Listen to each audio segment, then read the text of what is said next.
I got attacked in a hostel. And I don't know what happened to me. I woke up with a sore jaw, terrible pains in my ribs, and I could hardly breathe properly. And I stayed in my room for 2 days and got up early Monday morning and tried to phone up my own ambulance. And the reception staff said, I'll go back to your room and have a rest.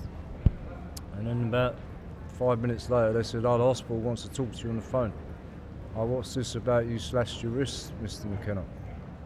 And I thought, what are you talking about?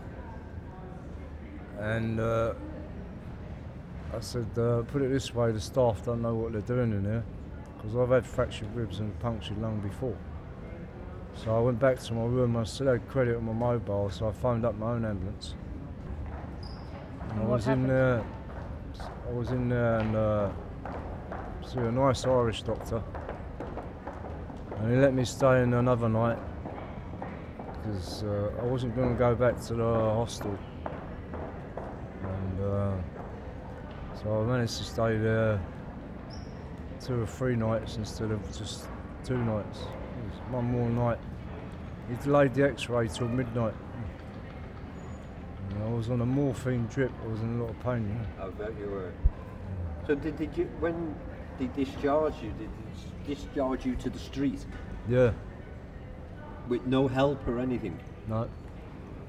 Prior to you being discharged, they could have done more for you, and what could they have done? Well, they could have let me recuperate and recover until my ribs got better, yeah. Because if someone had whacked me in the ribs, yeah, they would have killed me, yeah. Basically, from the age of 14, I got sectioned off in a mental institution when I was 14. I was released at 21 years old after 7 years. Yeah, basically left to my own devices. And from there, like I was in and out of prison and homeless, and yeah, tried the marriage game and all that. That didn't work out. Ended up coming down here in 1980. I've been back and forward to Bolton ever since, like basically on the streets most of the time. It's common knowledge basically, like there's at least 70-80% of the people on the street have got mental health issues, and I see some. There's a guy down here, you know my friend Dean, don't you? Yeah, he's got cerebral palsy, he's on the street. Where's the duty of care coming from? Yeah? How can you justify a man with cerebral palsy being on the street?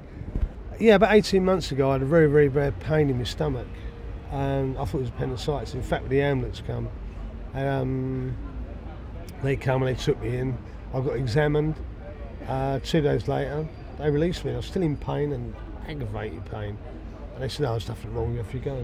Where did they release you to? On the street, back out.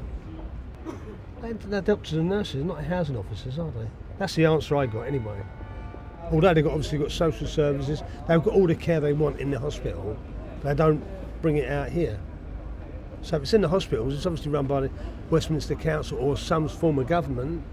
Well, why ain't it out here to help us?